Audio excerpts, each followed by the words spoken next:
coach à domicile, le conseil bien-être de nos experts.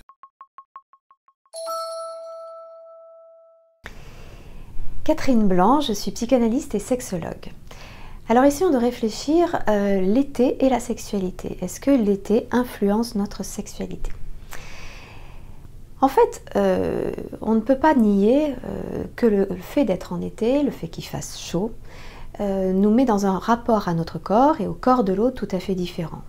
On se permet de se dénuder, on fait ami-ami avec son corps qu'on a un peu laissé de côté, qu'on a planqué et pour les yeux des autres et pour soi-même. Et tout d'un coup, voilà, on se redécouvre, on se passe de la crème solaire, donc on se touche, on regarde les corps des autres, la chaleur fait que ça exhale la signature particulière de l'odeur de nos corps.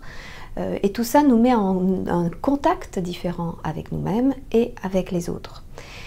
Qui plus est, l'été c'est en général dans nos contrées un temps de vacances, donc nous avons plus de temps, nous traînons un peu plus parce qu'il fait chaud d'ailleurs, donc nous prenons le temps, nous ne cherchons pas l'abri parce qu'il ferait froid, donc nous prenons le temps de lever les yeux sur d'autres que nous, sur d'autres que nos projets, que nos inquiétudes.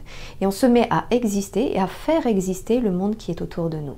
Donc par définition, ce contact avec nous-mêmes, comme le rapport à l'autre, au regard de l'autre, puisque tout d'un coup les regards se croisent, les automobilistes, même au feu rouge piéton, laissent passer les piétons, quant au feu vert piéton, l'hiver et sous la pluie, ils les écraseraient volontiers, et bien tout d'un coup il y a un contact humain qui se retisse et qui permet évidemment, qui est l'ingrédient indispensable à la proposition de la sexualité et à la possibilité de la sexualité.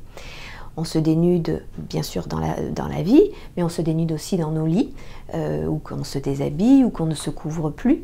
Donc on cherche même les caresses, la caresse du soleil, comme la caresse du courant d'air pour les femmes en robe, en jupe, entre les jambes.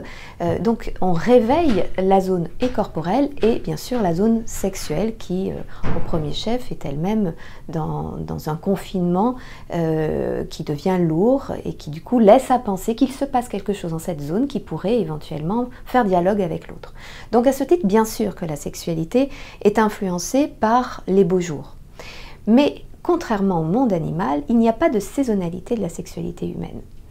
Et à ce titre, ça pose plus la question de la disponibilité dont a besoin le désir, du regard sur soi et sur l'autre dont a besoin le désir, pour laisser vivre cet espace.